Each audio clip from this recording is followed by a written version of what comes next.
प्रबंध निदेशक इफ़को किसान संचार से बात कर रहे हैं। अभी हाल ही में आपने देखा जुलाई के अंदर इस मोदी जो 2 गवर्नमेंट है उसने अपना एक बजट पेश किया। अब किसान संचार के प्रबंध निदेशक हैं, तो अब कैसे समझते हैं कि अभी जो किसान को जुलाई में जैसे मानसून भी शुरू हो गया, आपकी संस्था या आपका विजन किसानों के प्रति क्या है? देखिए जी, लगभग 6 साल चल रहा है मोदी गवर्नमेंट का नाम। उन्होंने बहुत कोशिश करी है कि जो रूरल डिस्ट्रेस है उसको किसी तरह से दूर किया जाए। जब से लिबरलाइजेशन हुई है, किसानों की जो हाल हैं वो थोड़े से ख़राब ही चल रहे हैं कंपैरेटिवली पहले से। और वो क्यों? क्योंकि जितनी भी मॉडर्न टेक्नोलॉजी आई है उन्होंने उसका पूरा फ़ायदा उठा नहीं सके और जिसके कारण उनकी प्रोडक्शन नहीं बढ़ सकी। और गवर्नमेंट की अपनी कंपल्शन है कि जो इन्फ्लेशन कंट्रोल करनी चाहिए उसके लिए वो ज़्यादा इसकी उत्पादन की जो कॉस्ट है, जो उपज की कॉस्ट, वो बढ़ा नहीं सकते। और अगर आप एफिशिएंसीज नहीं लाएंगे एग्रीकल्चर में तो आप कम्पिटिटिव नहीं हो सकते, किसानों को पूरा अपना मुआवजा नहीं मिल सकता। अब इसका पहला जो रीज़न है ये है कि एक तो जितनी भी नई टेक्नोलॉजी आई है उसको यूज़ करने के लिए आपको साथ साथ मौसम का और जो खाद है वो उत्तम क्वांटिटी में ही वो ज़रूरी है, वो पॉसिबल नहीं हो रहा। उसके कारण जो है हमारे को, जो किसानों को जो ये मुश्किलें आ रही हैं वो तब पूरी हो सकेंगी कि अगर वो पूरी की पूरी तरह से गवर्नमेंट की स्कीम्स नई टेक्नोलॉजी के को अपना सकें। और अब गवर्नमेंट की स्कीम जो हैं वो काफ़ी किसान की तरफ डायरेक्टेड है। मैं 1-2 का उदाहरण देना चाहूँगा। देखिए, सबसे पहले तो ये है कि जो ग्लोबल वार्मिंग हो रही है जिससे मौसम का व्यवहार चेंज हो रहा है, उसके लिए आपको किसानों को उसके लिए तत्पर रहना पड़ेगा। और उस तत्पर रहने के लिए जो आपको पहला काम ये करना पड़ता है कि अपनी क्रॉप का इंश्योरेंस करना ज़रूरी है। तो गवर्नमेंट ने अब ये क्या कर दिया है कि इंश्योरेंस ऑलमोस्ट कंपलसरी कर दिया है और बहुत ही कम दरों पे कर दिया है। और साथ साथ ये भी कह दिया है कि अगर ये इंश्योरेंस कंपनी इसको एक्नॉलेज नहीं करती तो वो उनके अगेंस्ट स्ट्रिक्ट कार्रवाई करेंगे। अब इसमें क्या हो गया कि जब उनकी जो भी जिस तरह की फसल उगा रहा है तो उसका एक बहुत न्यूनतम प्रीमियम रखा हुआ है और बाकी सब्सिडी गवर्नमेंट देती है। और ये भी कह दिया है कि हर जगह के लिए उन्होंने डेजिग्नेटेड एरियाज़ कर दिए कि यहाँ पे ये चीज़ होंगे। और किसान कॉल सेंटर के थ्रू भी ये चीज़ें बताई जा रही हैं और नोडल ऑफिसर भी अपॉइंट कर दिया गया है, जो पहले नहीं होता था, कि अगर किसी को मुश्किल आ रही है तो वो इमीडिएटली उसको नोडल ऑफिसर को कॉल करके बता सकता है इस बारे में। ये अभी आपने जो बात कही कि किसानों को अपनी इंश्योरेंस करानी चाहिए, अपने खेत के बारे में, अपनी फसल के बारे में। मैं ये जानना चाहता हूँ कि इफ़को किसान संचार की इसमें क्या भूमिका है? देखिए, इफ़को किसान संचार अपने मैसेजेस की, जो वॉइस मैसेजेस के माध्यम से इसके बारे में बहुत किसानों को बता रहा है बार बार। और क्या होता है कि सिर्फ इतना कहना कि जी आप इंश्योरेंस करा लो काफ़ी नहीं होता। किसान चाहता है मैं कितने की कराऊं, कौन सी फसल की कराऊं, उसकी मेरे को कहाँ पे इसकी फॉर्म मिलेगा, फिर मेरे को अगर क्लेम डालना होगा तो मैं कैसे अपना क्लेम डालूंगा, और अगर मेरी ये फसल आधी डैमेज हुई, पूरी नहीं हुई या कुछ और हो गया तो मैं कैसे उसका क्लेम लूँगा। इन सारी चीज़ों की जानकारी देना प्लस इसको आगे हैंड होल्ड करना। तो इफ़को किसान क्या कोशिश कर रहा है, एक तो किसान कॉल सेंटर के थ्रू जो है ये चीज़ें डायरेक्टली मिनिस्ट्री में पहुँचा रहा है जहाँ जहाँ उनकी प्रॉब्लम आ रही है। दूसरी, कई जगहों में हमने अपने कॉल सेंटर में ये भी बोला है कि अगर किसान को कोई मुश्किल आती है तो उसका नंबर और नाम नोट कर लो और ये मैसेज डायरेक्टली नोडल ऑफिसर के अंदर पहुंचा दिया जाए कि भाई इनको यहाँ पे इस कंपनी से मुश्किल आ रही है। तीसरी, हमने इसका एक किसान कॉल सेंटर में ये बुलवाया गया है कि इंश्योरेंस एजेंसीज को जो IRDA हैंडल करता है उनका जो नोडल ऑफिसर है उनके साथ इनका डायरेक्ट लिंक हो, ताकि ये जितनी भी कंप्लेंट्स उधर की आ रही हैं वो डायरेक्टली वहाँ पर दी जा सकें, जिससे कि किसानों को मिल सके। और चौथी बात यह है कि इसके बारे में जितना किसानों को बताया जाएगा उतना ही किसान थोड़ा सा जागरूक होकर इसको फसल को कर सकता है। ये मैं समझता हूँ कि आज की डेट में कोई भी बिज़नेस बगैर इंश्योरेंस के नहीं चलता। ये किसान का भी यही हाल होना चाहिए कि कोई भी किसान बगैर इंश्योरेंस के नहीं रहना चाहिए। अपनी भी इंश्योरेंस हो, अपनी फसल की इंश्योरेंस हो। और इंश्योरेंस की दरें बहुत कम हैं जिसको वो बाइंड नहीं कर सकता देना। ये अच्छा, अभी आपने कहा कि मौसम चेंज हो रहा है, उसमें आप जो भूमिका है किसान इफ़को किसान संचार की, कि उसको जो सॉइल हेल्थ की तरफ वो ध्यान दे ज़्यादा किसान, वो किस तरीके से आप इसको मैनेज कर रहे हैं?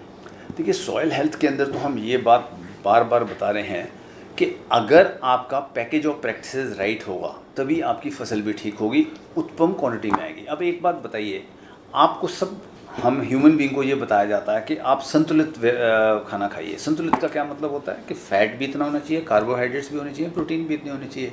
इस तरह से आपकी अगर आप रहेंगे तो आपकी हेल्दी रहेंगे और आपकी उम्र ज़्यादा होगी। सेम चीज़ ये फसल के लिए भी है कि उसको उसी मात्रा में वो न्यूट्रिशन चाहिए जिस मात्रा में प्रिस्क्राइब किया हुआ है। तो पैकेज ऑफ प्रैक्टिसेस उस बेसिस पे बनते हैं कि आपके सॉइल के अंदर इस टाइम पे इतना नाइट्रोजन है, इतना फॉस्फोरस है, इतना पोटैश है, आपको जो डालना है इस फसल के लिए इतना डालना है, तो उसके लिए आपको इस स्टेज पे आपको ये यूरिया डालना पड़ेगा, इस यूरिया में डीएपी डालना पड़ेगा, इसमें आपको पोटैश डालना पड़ेगा। इन चीज़ों को बात करना और उसको अमल करना और इतना उसको इरिगेशन चाहिए, ये सारी के वो पैकेज ऑफ प्रैक्टिस कहते हैं। जब ये आप अपनाते हैं तो आपकी फसल बहुत अच्छी होती है। अब हमारे इस देश में क्या हो रहा है, यूरिया में सब्सिडी होने के कारण सारे लोग सिर्फ यूरिया ही डालना चाहते हैं और वो ये सोचते हैं कि मैं जितना डालूंगा उतनी मेरी फसल अच्छी होगी, लेकिन वो नहीं होता, क्योंकि यूरिया तो सिर्फ नाइट्रोजन दे रहा है और आपकी फसल को नाइट्रोजन के आगे पोटैश भी चाहिए, फॉस्फोरस भी चाहिए और कई माइक्रोन्यूट्रिएंट भी चाहिए, जिंक भी चाहिए, बोरोन भी चाहिए। उन सारी चीज़ों को पता करने के लिए एक प्रॉपर पैकेज ऑफ प्रैक्टिसेस बनता है। अगर आप वो नहीं फॉलो करते तो ये प्रॉब्लम भी आती है कि आपका पेस्ट अटैक ज़्यादा होता है। आज की डेट में ये जो पहले हम ये जो दाने पड़ रहे हैं, रसायन जो हैं, केमिकल यूज़ कर रहे हैं, पेस्टिसाइड वगैरह, वो इसलिए कर रहे हैं कि पेस्ट अटैक के इंसिडेंट्स बढ़ गए हैं। वो इंसिडेंट्स क्यों बढ़ गए हैं? बिकॉज हमने यूरिया बहुत ज़्यादा डाला। हर जगह के पीछे आप ये नोट करेंगे कि कहीं ना कहीं हमने असंतुलित मात्रा में उसको न्यूट्रिशन दी, जिसके कारण पेस्ट अटैक आ सके। नहीं, ये तो ठीक है कि हमने असंतुलित तरीके से उनको जो पोषण दिया है ज़मीन को, या किसानों को ज़्यादा इसके बारे में पता नहीं है, तो किसानों को जागरूक करने के लिए, किसानों को इसकी तरफ ज़्यादा उनकी नॉलेज बढ़े, इफ़को किसान संचार क्या कर रहा है? हाँ, तो इसके लिए हमने 300 क्रॉप्स के लिए 200 हमारे हॉर्टिकल्चर और ग्रेन्स के लिए और 100 जो हैं हर्ब्स वगैरह के लिए हमने पैकेज ऑफ प्रैक्टिसेस तैयार कर लिया। तो अब हम ये कह रहे हैं कि अगर आप अपना सॉइल हेल्थ कार्ड कराते हो, और जो विलेजेस में हम काम करते हैं तो उसका हम सॉइल हेल्थ कार्ड करवा के दिया करते हैं और उसके बेसिस पे आपको पैकेज ऑफ प्रैक्टिसेस बनाते हैं। बट आप ये देखिए कि इस कंट्री में 10 से 12 करोड़ तो किसान हैं ही हैं, तो उन सब तक पहुंचना बहुत मुश्किल है। तो अब हम ये कोशिश कर रहे हैं कि थ्रू अपनी मोबाइल एप्लीकेशन के थ्रू हम किसानों तक ये जानकारी तो पहुंचा सके कि पैकेज ऑफ प्रैक्टिसेस तो हो। अगर वो सॉइल हेल्थ कार्ड अपना करवा लेता है तो वो पैकेज ऑफ प्रैक्टिसेस अपनी उसमें से निकाल के अपना काम करवाया जा सकता है। हर को फिज़िकली मिलना मुश्किल है, लेकिन फ़ोन पे बताया जा सकता है और मोबाइल एप्लीकेशन के थ्रू उसको ज़्यादा जानकारी दी जा सकती है। तो इसकी तरह हम काफ़ी कोशिश कर रहे हैं। अभी हमने अपनी कृषि देवज्ञान, जो हमारी एक बड़ी सिंपल सी एप्लीकेशन है, उसका एक सिंपल वर्जन बनाया है जो हम फ्री ऑफ कॉस्ट किसानों को दे रहे हैं कि अगर आप हमें इसकी फ़ोटो खींच के देखेंगे तो ऑटोमेटिकली आपको हम इसकी वो दे सकेंगे कि क्या इसके अंदर करना चाहिए, प्लस किस स्टेज पे आप क्या डाल रहे हो तो उसकी भी लेटेस्ट है। अब आपको बताइए कि एक आप अपना एसे लिख दीजिएगा। एक आपसे पूछा जाए, आप एसे को ऐसे लिखिए कि पहले बताइए मैं कहाँ जा रहा था, उसके बाद बताइए मैंने वहाँ पे क्या देखा, उसके बाद बताइए मैंने क्या किया, उससे मेरा क्या इम्पैक्ट आया। तो अब आप देखिए कैसे कितना लिखना आसान हो जाएगा। एक है मैं पूरा पैकेज ऑफ प्रैक्टिसेस बता दूं, एक है मैं उसको हर स्टेज पे बताऊं कि अब आपकी क्रॉप 7 दिन की हो गई है तो ये करिए, दूसरे 10 दिन बाद आप ये करिए, तीसरे दिन में 15 दिन बाद ये करिए, और साथ साथ आपको बोलूं कि आप फोटो खींच के भेजते रहिए, जहाँ पे मेरे को प्रॉब्लम लगेगी मैं आपको इमीडिएटली बताऊंगा क्या। इन सारे कामों के लिए आपके पास कितनी सारी फोर्स है, कितने आपके किसान मित्र हैं जो आपको इसके लिए हेल्प करते हैं? देखिए ऐसा है, हमारे पास 2 तरह के लोग हैं। एक तो हैं जो फील्ड में जाके किसानों से जुड़ते हैं, और प्लस किसानों की जो है जो मोबाइल एप्लीकेशन के लिए उनकी क्वेरीज सॉल्व करते हैं, वो हमारे फील्ड में कम जाते हैं, वो ऑफिस में रहते हैं। ऐसे हमारे पास लगभग 40 लोग हैं। जो फील्ड में जाते हैं वो पूरी तरह से एग्रीकल्चर ग्रेजुएट्स नहीं हैं, बट वो एग्रीकल्चर ग्रेजुएट को मिला सकते हैं आपसे फ़ोन करके। फील्ड के अंदर अगर कोई भी प्रॉब्लम आती है तो वो अपने लेवल पे सॉल्व करते हैं, नहीं तो वो डायरेक्टली यहाँ पे कॉल कर लेते हैं। उसके अलावा हमारे पास अनदर 20 जो विशेषज्ञ हैं, जो सुपर स्पेशलिस्ट हैं हर चीज़ के बारे में, उनको हम डायरेक्टली रीच कर सकते हैं। तो इन टोटल मिला के कम से कम हमारे पास 3000 लोग होंगे जो ये कामों में हमारे साथ जुड़े हुए हैं इस तरह में। अच्छा, ये बात आती है तो आप जब देखते हैं कि ज़मीन की बात हो गई, अब किसी फसल को उगाने के लिए बीज चाहिए, पानी हाँ, चाहिए, हाँ जी। तो क्या बीज की तरफ भी कुछ आपका? देखिए, उसमें ये एक चीज़ है कि हर ज़िले में, हर प्रांत के अंदर एक तरह के बीज माने जाते हैं कि ये यहाँ पे संजीटा का ये चलता है, उधर वहाँ पे किसी और का कोई चलता है, युद्धवीर का चलता है, क्रांतिवीर का चलता है, लाइक दैट। तो इसमें हम जो है ज़्यादा घुस नहीं सकते, हम नहीं चाहते, बट हम ये ज़रूर करते हैं कि जो स्पेशलिटीज़ जो गवर्नमेंट रिसर्च इंस्टीट्यूट ने उस साल के लिए बोली गई हैं उनके बारे में हम अपने मैसेजेस डाल दिया करते हैं, बट हम रिकमेंड नहीं करते। हम कहते हैं आज 403 क्रांतिवीर का ये चल रहा है, आज 202 इसका चल रहा है, ये गवर्नमेंट प्रिस्क्राइब कर रही है, अब आपकी चॉइस है, आप लो या नो करो। क्योंकि इसमें एक बड़ी प्रॉब्लम है कि अगर हम रिकमेंड करें तो कल हमें ये कहा जा सकता है जी इन्होंने इनसे पैसे लिए थे इसलिए उनके नाम के बारे में बोल दिया। तो हम कभी भी एक सोल्यूशन नहीं देते। हम जब केमिकल देते हैं तो केमिकल का नाम देते हैं, ये नहीं कहते कि आप इसका खरीदो या उसका खरीदो या ये करो। हम न्यूट्रल रहते हैं, बट हम ये कह देते हैं कि इसका ये मिलता है, इसका ये मिलता है, इसका ये मिलता है, आप चूज़ करो। अच्छा, अब रही बात के बाकी चीज़ों की, ये फर्टिलाइज़र के लिए भी ट्रू होता है, बीज के लिए भी ट्रू होता है और केमिकल्स के लिए भी होता है, पेस्टिसाइड्स के लिए भी। लेकिन कई बार वो अवेलेबिलिटी नहीं होती है, तो फिर हम गवर्नमेंट को इमीडिएटली बोलते हैं कि यहाँ पे लोगों को नहीं मिल रहा। अब हमने ये भी शुरू किया है कि इफ़को एमसी से और इफ़को से टाई अप करके जितने भी ये जो चीज़ें अच्छी, हमें मालूम है कि इफ़को के प्रोडक्ट्स बहुत अच्छे हैं, इनके प्रोडक्ट्स अच्छे हैं, तो वो हम कोशिश कर रहे हैं फार्मर को डायरेक्टली अवेलेबल करा दिए जाएँ। बीज में प्रॉब्लम ये आती है, बीज हर जगह अलग अलग होता है, तो उसमें आपको बड़ा टाई अप करना पड़ता है, तो वो हमारी अभी क्षमता नहीं है, तो हम अभी उस पर नहीं कर सकते। अच्छा, ये क्लाइमेट चेंज की आप बात कर रहे थे। हाँ जी। तो अभी हाल ही में हमने देखा कि बहुत सारी जगह पे जो है वो आया हुआ है, फ्लड आए हुए हैं। हाँ जी। अब बाढ़ आ जाती है तो कई सारी फसलें खराब हो जाती हैं। तो इसके लिए जो इफ़को किसान संचार है वो सिर्फ संचार के माध्यम को यूज़ करता है या कोई और भी ऐसे काम करता है जिससे कि किसानों को फ़ायदा हो? किसान कॉल सेंटर के थ्रू हमें जल्दी पता चल जाता है कि कहाँ पे क्या चीज़ हो रही है, तो वो हम गवर्नमेंट एजेंसीज़ को फोरवार्न कर देते हैं। अभी जैसे ये अभी फेनी आया था, तो हमें फेनी के बारे में काफ़ी पहले भी पता चला था और हमने फेनी के बारे में बहुत कुछ बताया और ये भी बताया कि क्या क्या चीज़ें आपको प्रिकॉशन लेनी है, क्या क्या चीज़ें करनी है, तो उससे बहुत फ़र्क पड़ जाता है। ग्राउंड पे ये सारी चीज़ों को करने के लिए बहुत वो चाहिए, बट जहाँ जहाँ हमारी फोर्स होती है, जैसे जब ये फेनी आया था तो हमारे अपने लोग उठ के फील्ड के अंदर गए, हमने अपनी सहायता करवाई, जो किया जा सकता है वो हम जरूर करते हैं।